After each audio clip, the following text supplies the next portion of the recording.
Let's talk about a practice acquisition.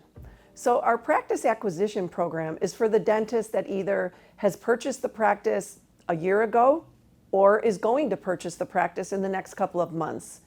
And you'll probably have seen on social media and have read articles, when you buy a practice, don't change a thing. Well, if you don't change a thing, then why are you buying the practice? You're never going to buy a business to keep it the same.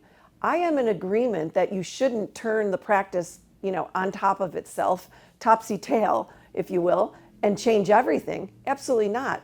But the staff has most likely never been through a transition. They don't know the languaging skills to talk with a patient over the phone as to why this buyer is better than the seller that's been there 20, 30 years.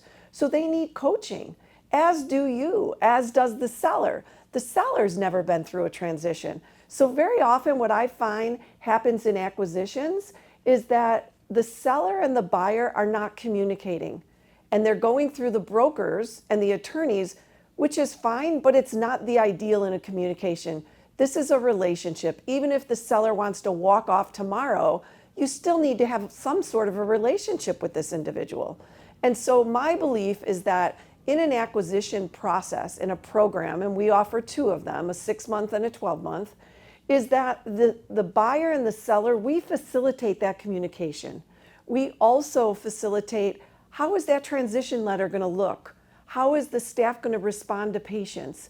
What's going to happen after you take ownership? We like a buyer to be in the practice for at least a month or two to get a feel for what's going on, what they like, what they don't like, and then come in and begin our coaching. And again, if you looked at anything about our philosophy is we don't change things just for the sake of changing things. We change things because if they, number one, are in the best interest of the patient, and number two, if they're going to improve or enhance the efficiency of a system. That's it. So I hope you explore a little bit more.